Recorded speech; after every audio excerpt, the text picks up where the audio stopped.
stark truth about today's tech job market. If you guys are tuning in live right now and or you're watching the replay, I just want to say I appreciate you all for tuning in.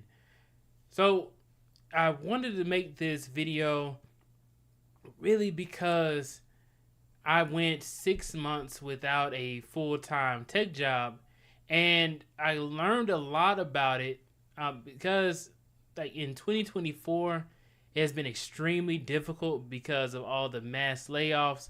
My role was impacted back in April, and it took me 6 months in order to find a full-time job, but I did not get the job because I applied.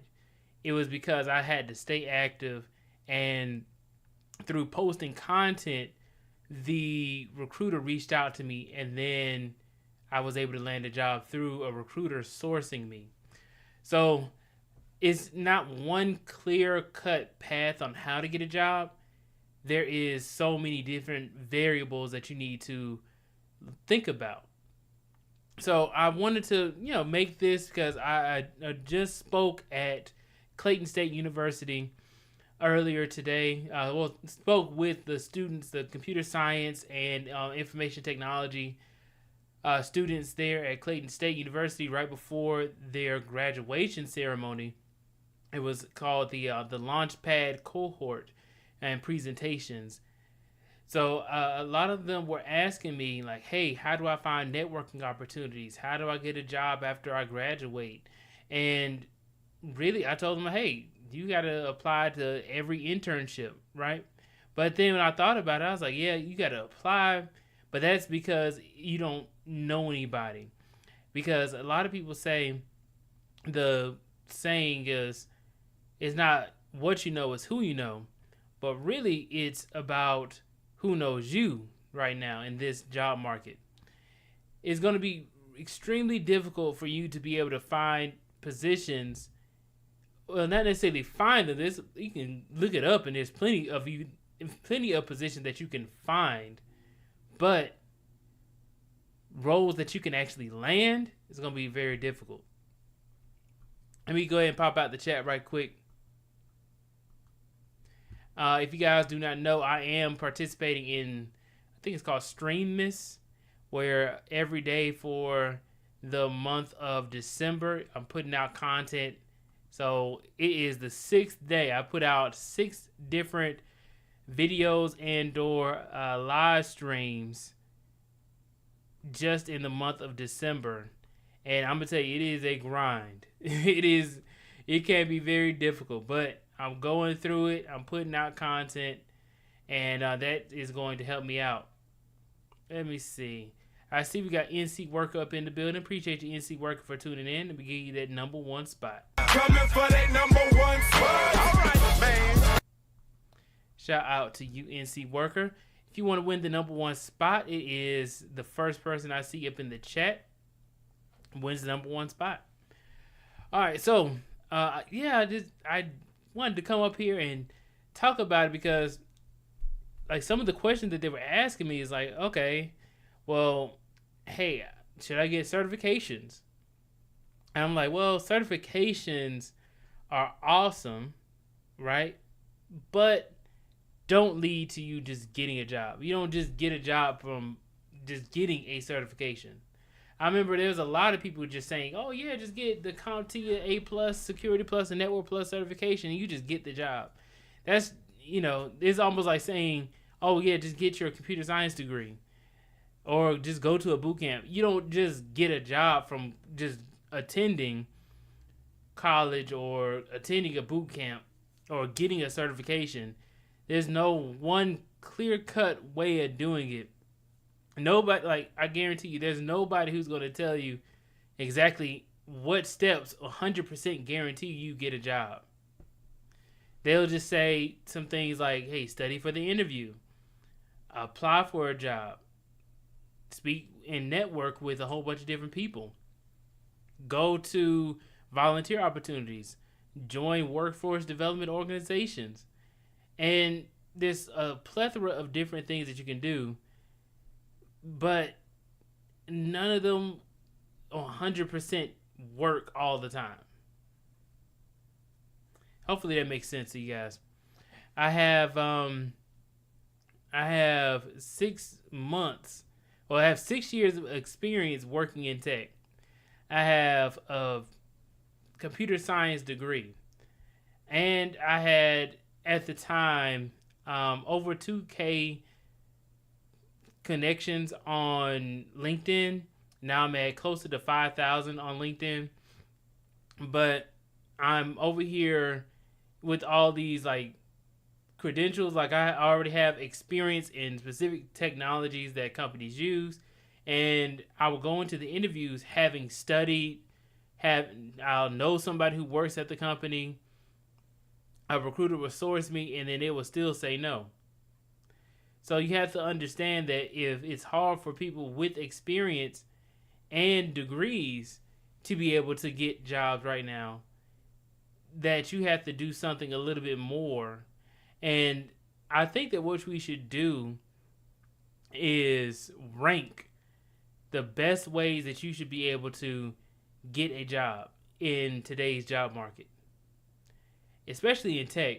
I remember talking to one of my old managers. They were saying, hey, if you have any buddies or anybody who you know who I can refer, then go ahead and let me know. So that way it'll be easier time for them to be able to hire. Because it is very difficult to hire people. And I think that, like, even for my job right now, the recruiter was advocating for me. And then I was telling them, like, hey, I have speaking engagements. I'm teaching people about data engineering. I am volunteering. I have 6 years of experience. I have a degree. And then I also have experience specific to those different technologies that they use. So I had pretty much everything that you would really want in a candidate, but you still need to go in there and still do well in the interview. I remember one time, and this is kind of relate, it's a quote from my dad. My dad told me one time, he said, and he was talking about like relationships, and he said, I was telling him about how, I may not go up to a woman and know exactly what to say every single time. He said, you can never say the wrong thing to a woman who really likes you. And that's kind of how I relate to like jobs is, if a job really wants you, they're not going to give you extremely hard questions to disqualify you. They want to see you do well. They want you to go through the process because they don't want to have to keep going through and spending money for their developers to talk to a whole bunch of different people who aren't going to pan out. Right?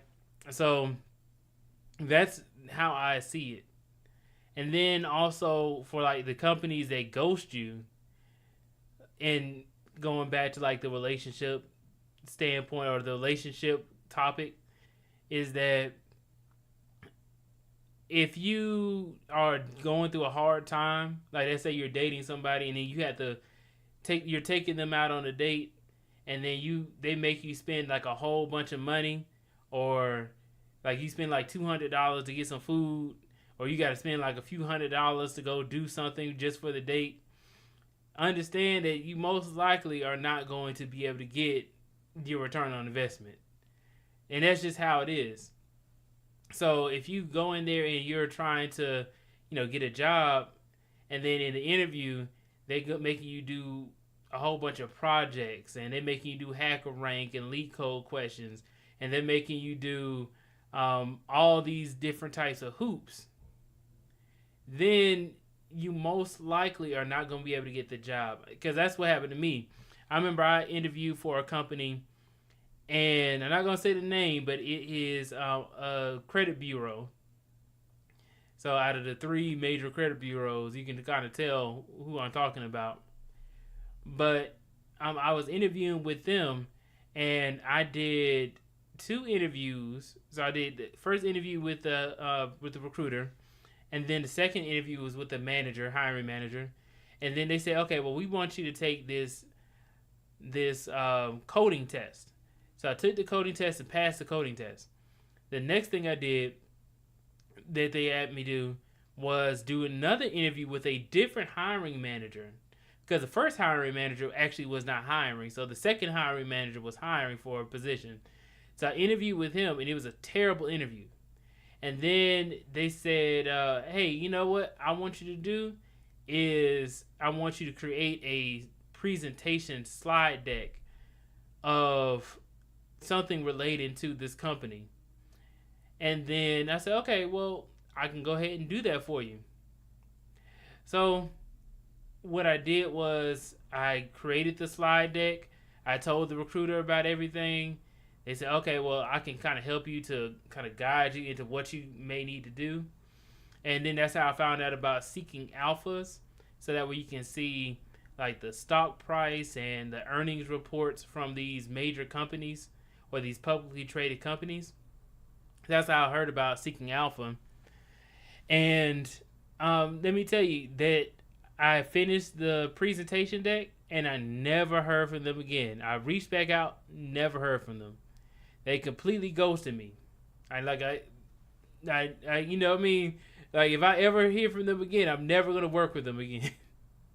But I did all of those things. I did, 3 interviews, did a project, did a coding test and assessment, everything. And still didn't get the position. And I had a referral. So that was another thing. They reached out to me, had a referral, had all that stuff. Had the experience of what they were asking for. Had the degree, everything. But just like I'm telling you, is that if people make you go through hoops, they want to disqualify you. They don't want you to be able to succeed. And you want to limit the amount of people that you have around you that do not want you to succeed. Let's see. The Condemned Man says, hey, BTB, do you mind sharing what cert you have? Yeah, man. Well, right now I just have a cert in Databricks, but I don't use Databricks. I have it through the actual company itself. Databricks gives you can take an assessment with Databricks or a test, and then you'll get a cert. So I got my cert in data engineering, but it's essentially worthless because it's in one specific technology. And that's another thing I had to tell you guys, that if it's not like an AWS or Azure or something, then I wouldn't suggest getting a certification in like a specific tool. But if it's like a cloud provider that has a platform that people use, I think those will be better certs. I have taken the Google Cloud cert. I did not pass it. I will be honest with you. And then after I got laid off, I found no need in trying to go get it again because I didn't get a job that used Google. So Google Cloud. So it was like, okay, I took the test, but it didn't mean anything if I got the certification, because they don't, like, the company I'm at now doesn't even use it. But yeah, so that's it. I have a cert that's worthless in Databricks. Let's see. NSYNC Worker says, do you have your LinkedIn posted on your profile? No, I do not. But I will definitely post it. I have my LinkedIn on the Discord. But yeah, it's just my name, William Orgetrice III. That is my LinkedIn. Let's see. Shout out to Neo Moses, says, hey BTB, my guy, how's life been in Georgia? Man, Georgia has been cold. Appreciate you speaking on all this, sharing your journey. Yeah, I appreciate you for following along, man. I appreciate you guys following along. It's been difficult, but it has not been more than I can bear. Cloud with TJ says, I'm an HVAC technician and I have a side business doing custom t-shirts, printing. The days of depending on a job is over, bro. These jobs don't give an F about people. Make your own path. Yeah, I mean, that's what this YouTube channel. I have my YouTube channel. I have a website and a newsletter, and then I just started doing like more public speaking. So, and then also I do consultations as well with different clients for career coaching and business strategy. So, but yeah, man, I agree with you. Is that you need to have something else on the side. I do a lot of different things. I just was doing some public speaking earlier today. So I'm trying to tell you guys is that you really do need to start doing things. Just like you can have your job, but have something else outside of it. Because I remember my previous job, I was only working there. Like that's all I had. That's all I was doing, and I wasn't staying active. I was like, okay, I go to the gym, I go to my job and work, and then that's pretty much it, right? I go enjoy my day, but I didn't think I had enough time to do anything else in addition to my job. I thought my job was going to keep me so busy that I wouldn't be able to do anything else. So now that I have a new job, but I had 6 months of just grinding, I cannot stop and only just do my job. I literally need to have a networking event I go to or a conference. I went to a conference yesterday for Databricks, right? Went to the Databricks world tour, and I will tell you guys that after going through that experience, I can never go back to only just having a job. And my job helps me to pay my bills, but I have to be able to gain traction in order to get further in my career and in my life. That's just how I see it now. The Condemned Man says, that was my next question. Have you looked into AWS, Google, I don't know what K8 is, or other certs for the IT field?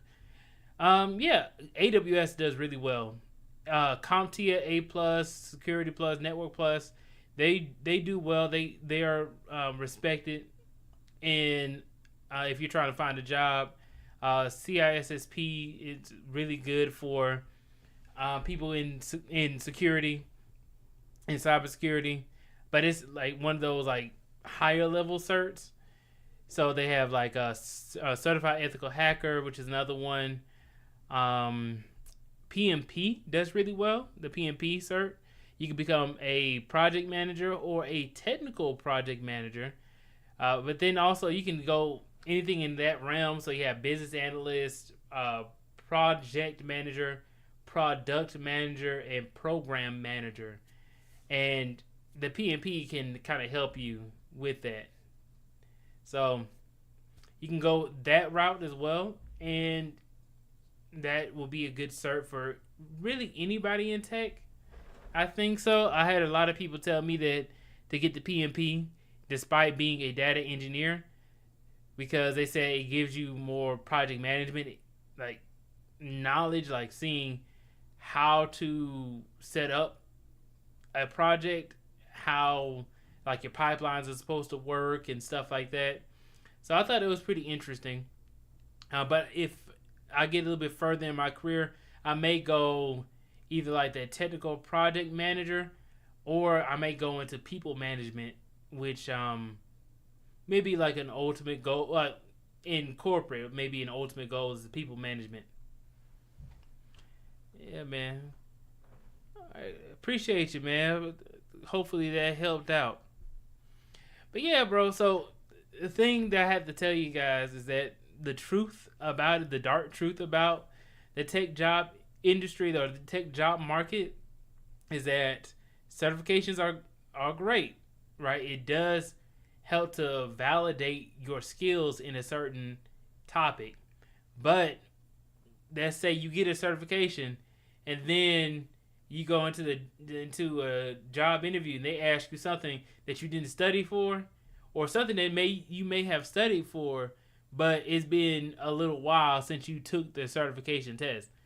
Like sometimes people just study just so that way they can take the test, but they don't have any actual working knowledge with the tools or technology that they use. And that can be a huge deterrent from people who are trying to like hire somebody. It's like, okay, yeah, he has a certification, but I asked him a few questions he didn't know.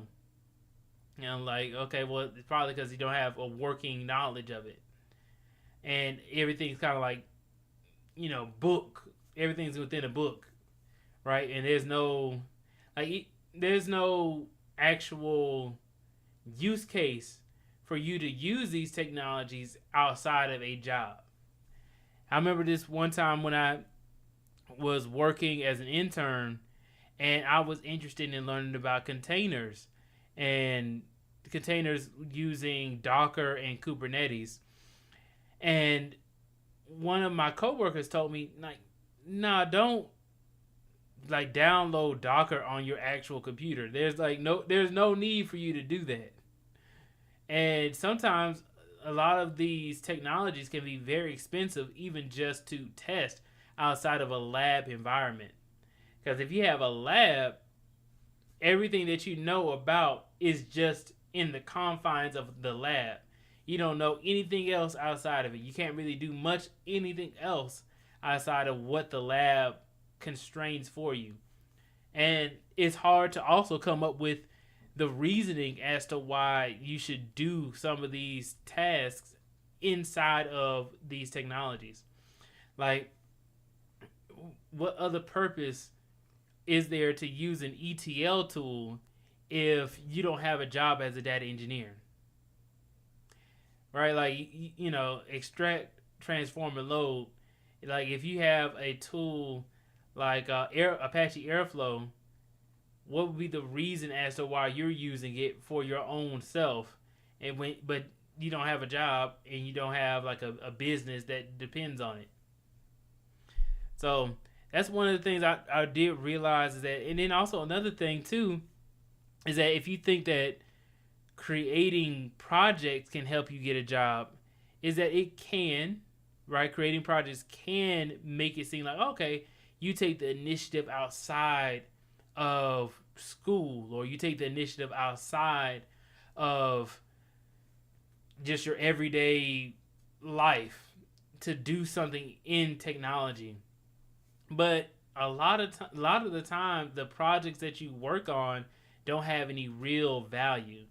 I remember I wanted to get some buy-in. I wanted to create like some documentation for my team to kind of track like a solutions document for everything. And they said, well, that doesn't really have any value.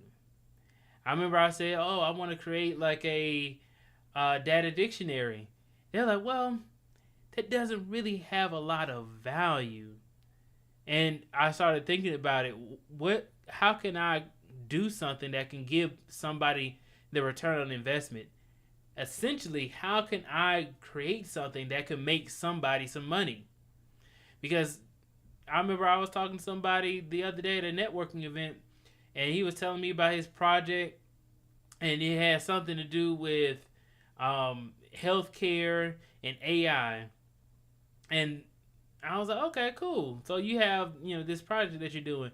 He's like, yeah, I'm just doing this on the side. I said, okay. So now you're spending a lot of time on something that isn't making anybody any money. So if you put it on your resume, they may ask you, okay, well, why did you do this? What was the value from it? How did you, like, why should they essentially care? What was the impact of it? And that's what I'm focusing on now, is having to bring value and also create impact. And the reason I say it like this is because the way that like right now, I'm at a company, a very large company, and it impacts billions of people's lives on a daily basis. So I can't mess up on certain things. I'm like, okay, this is going to affect millions of people's records or billions of people's records. And the work that I do impacts people on a daily basis. So If I say, hey, I'm just not gonna do something, or if I mess up or something like that, that impact from it will cost millions and sometimes billions of dollars for not only like my current company, but also other companies that also depend on my company as well. So you have to take those things into account. You have something that you do on the side versus like projects that actually have a huge impact to how people can even survive or feed their families. It's like a complete difference, like almost night and day. Like I couldn't think of a project and execute a project that would yield that big of an impact, at least not at this moment. Neo Moses says, "Good deal. Yeah, it's cold in Texas. Been dealing with it in North Texas. Glad you're well. Yeah, man. Keep on building. Appreciate you, bro. Salute to PBO, Professor Black Ops, Cybersecurity for the People. I was just on his panel the other day, man. I was talking about data engineering and cybersecurity. Yeah, PBO. We gotta talk about we gotta talk about the impact that cybersecurity has on these companies as well, man.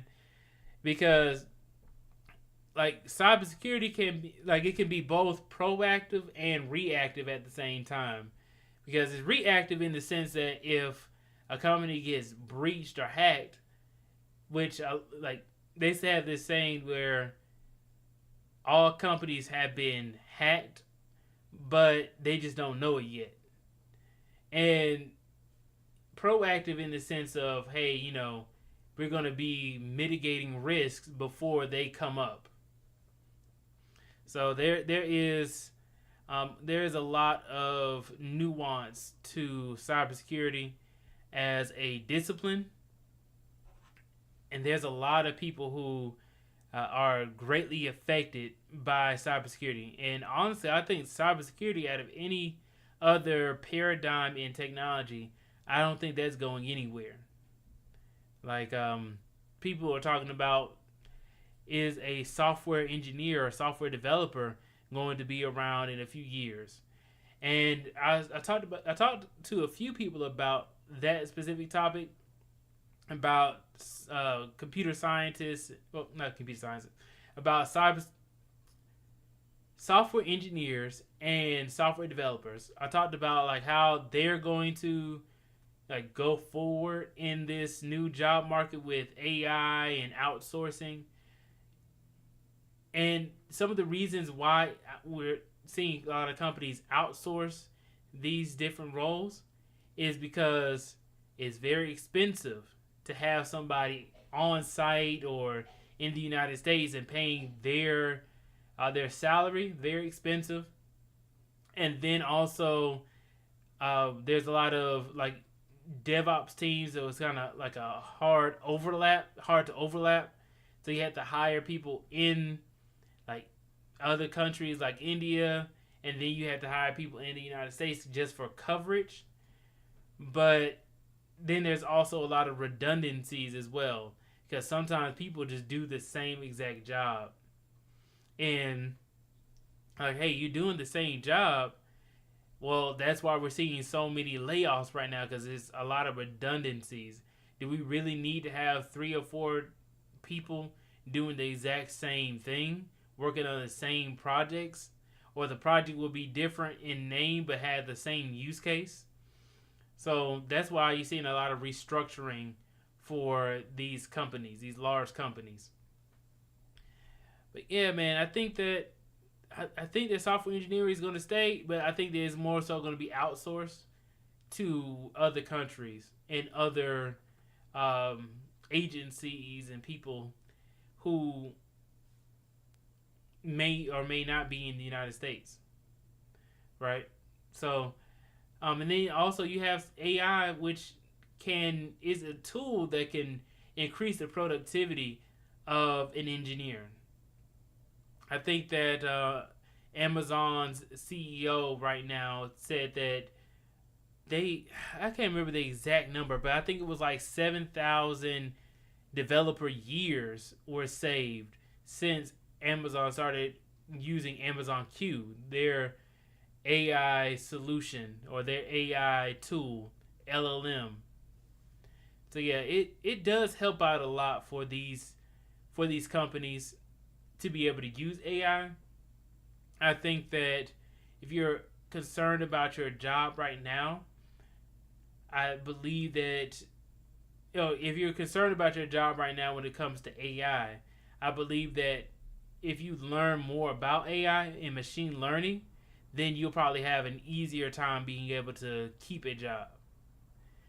And I think what was it? It was